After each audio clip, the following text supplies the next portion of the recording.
क्या हुआ भैया? साहब जी क्या हुआ? फैक्ट्री में आग लग गई कृष्णा।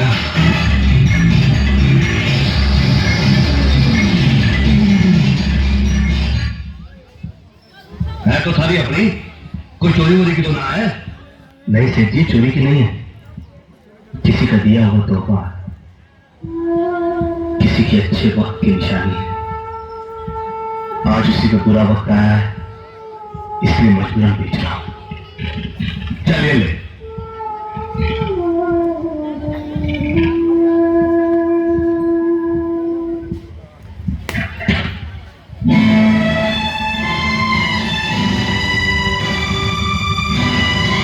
विक्की भैया, रवि भैया,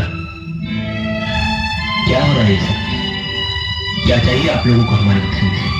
कृष्णा, ज्योति के गहने का। छोटी मार्केट के गहने? हाँ। ओह, कितना अनजान बन रहा है बेचारा। सीधी तरह से बता दे कि ज्योति के गहने कहाँ छुपाए हैं। कहीं बेच कर तो नहीं चला है? विक्की भैया, आप लोगों को हम पर ऐसा घटिया इल्जाम लगाते हुए शर्म आनी चाहिए। अरे क्या हम अपने घर में चोरी करेंगे? हाँ? छोटी मालकिन क्या हम चोर दिखा देते हैं? हाँ? क्या चोरी ऐसा नीच और घटिया काम हम कभी कर सकते हैं? तो फिर कहने कहा गए हैं? इस घर में और कौन है जो चोरी कर सकता है तुम्हारे सिवा? बस भैया, मुझे अपने गहने चोरी होने का इतना गम नहीं जितना कृष्णा की बेइज्जती का है। ये चेन तुम्हारी है ना ज्योति?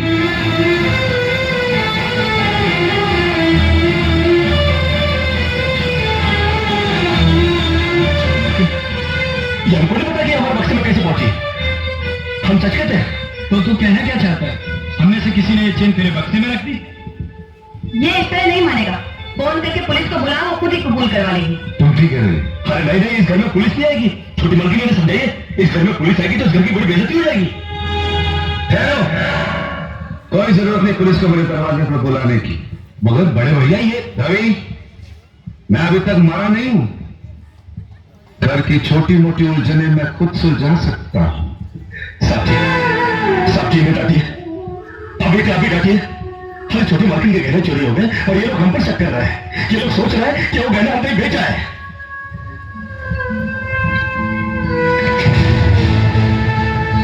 बाकी के रुपए कहां कृष्णा? क्या क्या पूछा आपने साहब जी? मैं पूछ रहा हूं कि बाकी के रुपए कहां है? ये आप पूछ रहे हैं साहब जी अपने कृष्णा से? देखो कृष्णा, गलती हर इंसान से होती है। तुम मुझे सही सही बता दो कि गहने तुमने कहां बेचे, मैं तुम्हें कुछ नहीं कहूंगा। अब कहने के लिए बाकी क्या है साहब जी?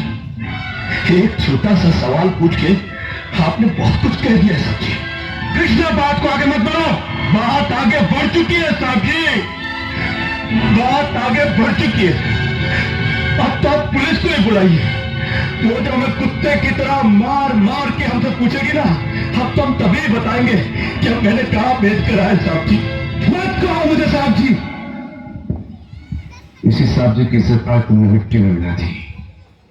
क्या कुछ नहीं किया तुमने तुम्हारे लिए, उसका मुझे तुमने ये बदला दिया।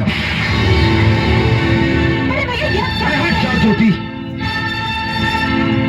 जिस दिन मेरी फैक्ट्री जलकर राख हो गई थी और मैं बर्बाद हो गया था, मुझे उतना दुख नहीं हुआ था कृष्णा जितना आज हुआ जब तुमने इस घर में चोरी की है। साहब जी,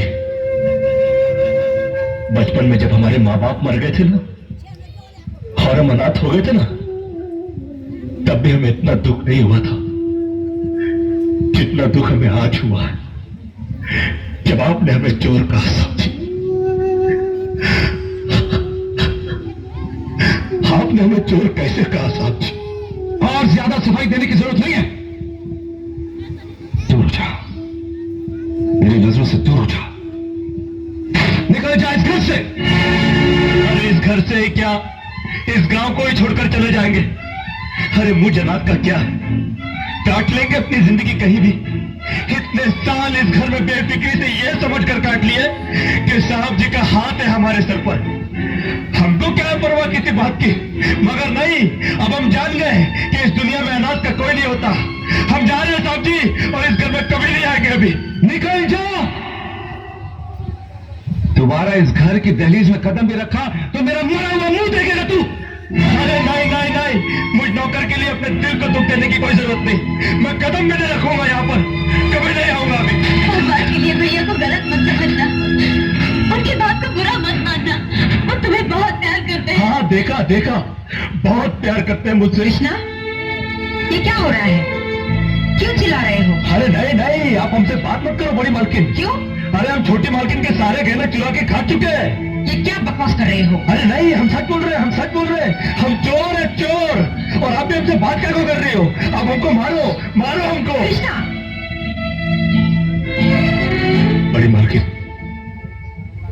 जब विक्की भैया ने हमको चाटा मारा ना, हमको बुरा नहीं लगा। अरे नैना भाभी ने हमको कुत्ता बोला, कुत्ता, हम वो भी सह गए। मगर आज साहब जी ने जब हमको चाटा मारा तो हमें याद नहीं, याद लगा या उन्होंने तुम्हें चाटा मारा? हाँ, और सिर्फ चाटा ही नहीं मारा, घर छोड़कर जाने के लिए कहा है। और हम भी अभी रहेंगे नहीं, हम जा रहे हैं। और आप भी सुन लो बड़ी मालकिन, अगर भूले भटके हमने आपके दिल को ठेस पहुंचाई हो ना, तो हमको माफ कर देना। ये क्या सुन रही हूं मैं? आपने कृष्णा पर हाथ उठाया, उसको घर से निकल जाने के लिए कहा। आप क्या समझते हैं हमारा कृष्णा चोरी कर सकता है? अरे अगर भगवान भी जमीन पर उतरकर उसके खिलाफ गवाही देना, तब भी मुझे विश्वास नहीं होगा। आप किसे मानते हैं?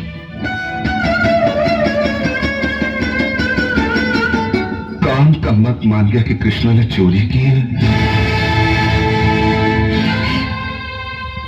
आपने ऐसा क्यों किया? बड़ी सीधी सी बात है, जान के समझने की कोशिश करो।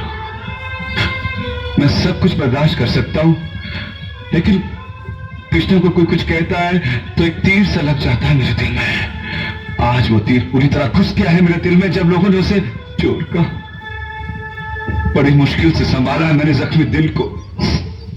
बड़ी मुश्किल से उठाया ये हाथ मैंने उसे मारने के लिए। बड़ी मुश्किल से मैंने उससे कहा कि निकल जाओ घर से। लेकिन जरा ये तो सोचिए, वो जाएगा कहां?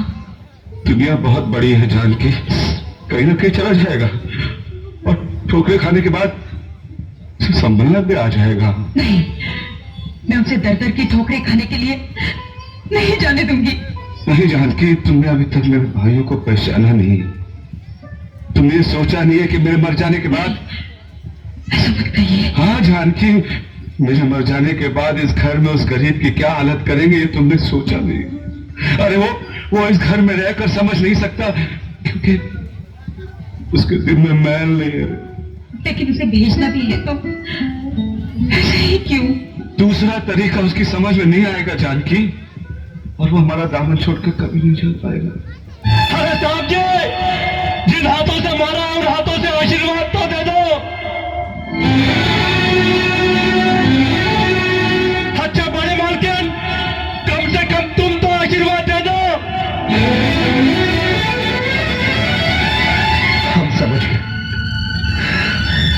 हम समझ गए कि इस घर से हमारा दाना पानी उठ चुका। अरे बड़ी सीधी सी बात है साहब जी, मगर कृष्णा के समझ में आ जाई है कि गरीब की किस्मत उस पर कुछ दिनों के लिए मेहरबान तो हो सकती है, मगर हमेशा के लिए संवर नहीं सकती।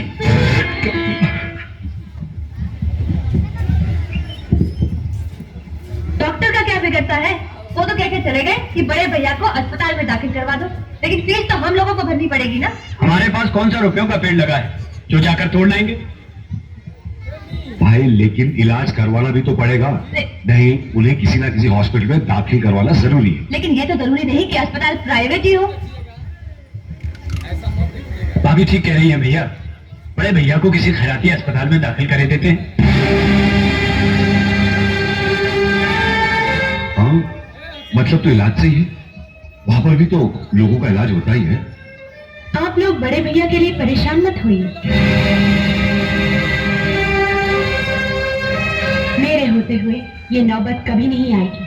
तुम दुनिया को ये बताना चाहती हो कि हमें बड़े भैया की कोई परवाह नहीं, सिर्फ तुम ही हो जो उनका ख्याल रखती हो। चलो की मामूली सी नौकरी करके 4 पैसे क्या कमाने लग गई तुम्हारी बहन, दिमाग ही आसमान पे चढ़ गया है। ज्योति, मैं तुमसे ये पूछना चाह रहा था कि आखिर तुमने ये जलील नौकरी करके हमारे खानदान के नाम पे बट्टा क्यों लगा? मेरी नौकरी करने से खानदान की इज्जत चली गई भैया, और आप लोग बड़े भैया का इलाज खैराती अस्पताल में करवाना चाहते हैं। ये बात खानदान का नाम रोशन करेगी। ज्योति, तुम हद से आगे बढ़ रही हो। हद से आगे बढ़ना मैंने आप लोगों से ही सीखा है भाभी। जब किसी और ने मेरे गहने चोरी किए और उसका इल्जाम कृष्णा पर लगाया गया, उस वक्त ये हद कहाँ थी? बड़े भैया पर कीमती सिगार पीने का ताना दिया गया, उस वक्त ये हद कहाँ थी? जब गारंटी के पेपर्स पर दस्तखत नहीं हुए और बड़े भैया को अपनी मनपसंद कार दे देनी पड़ी, उस वक्त ये हद कहाँ थी? इस घर से दौलत क्या गई? आप लोगों के दिलों से बड़े भैया के लिए प्यार और इज्जत ही चली गई। आज उनका बाल बाल कर्ज में डूबा हुआ है और आप लोग मौज की जिंदगी जी रहे हैं। आप लोगों की बेरुखी एक एक पल उन्हें मौत की ओर घसीट कर ले जा रही है। आज वो यही सोचते हैं कि आप जैसे मक्कार और फरेबी भाइयों के बजाय उनका एक अकेला कृष्णा होगा।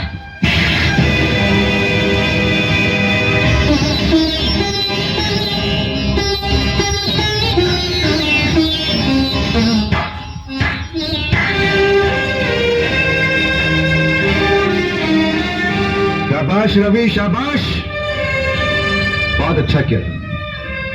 अपनी छोटी बहन पर हाथ उठाकर तूने अपने बड़प्पन का सबूत दिया रे। ज्योति, बड़ी सीधी सी बात है।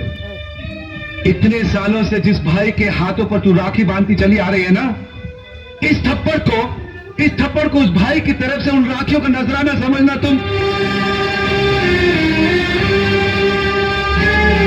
अरे कमबख्त, तुझे शर्म ना आई? आज तक जिस बहन की तरफ मैंने घूर के भी नहीं देखा, तूने मेरी उस मासूम बहन पर हाथ उठाया। कोई भी भाई अपनी खुशी से छोटी बहन पर हाथ नहीं उठाता, लेकिन जब छोटी बहन बड़े भाई का लिहाज भूल जाए तो उसे तमीज सिखाने के लिए हाथ उठाना जरूरी हो जाता है। नहीं, उसने कोई बदतमीजी नहीं की है। उसने तो सिर्फ तुम लोगों को आईना दिखाया है। तुम लोग अपनी शक्ल देखकर इतना चिढ़ जाओगे, उस बेचारी को क्या मालूम था तंज के तीर बांधने से तो अच्छा होगा कि आप अपनी बात साफ साफ कह दें। अगर आपको हमसे इतनी नफरत है तो आज तक हमसे रिश्ता क्यों जोड़ा है? इसलिए कि तुम्हारी मरती हुई माँ को इन्होंने वचन दिया था कि उसके बच्चों की आंखों में कभी आंसू नहीं आने देंगी। मगर ये चाहते नहीं थे कि वही बच्चे एक दिन उन्हें खून के आंसू रुलाएंगे। अरे इन्होंने क्या कुछ नहीं किया तुम लोगों के लिए, इतनी जल्दी भूल गए। भूल आप रही है भाभी। 13,000 की वो रकम जिसे बिजनेस में लगाकर इन्होंने तरक्की पाई थी, वो 13,000 इन्हें एक झोपड़ा बेचने के बाद मिले। और वो झोपड़ा इनका नहीं, हमारी माँ का था। इन्होंने हमारे लिए जो कुछ भी किया वो एहसान नहीं, इनका फर्ज।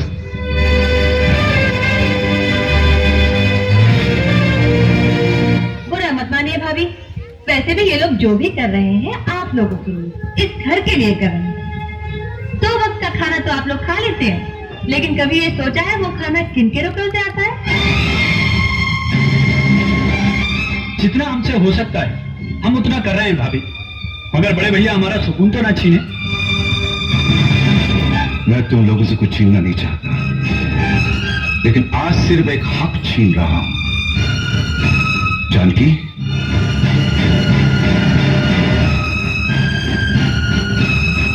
इन दोनों में से मेरी चिता में कोई आग नहीं लगाएगा। वैसे भी ये हक हमारा नहीं बड़े भैया, औलाद का होता है। मगर अफसोस भाभी माँ की कोई औलाद ही नहीं।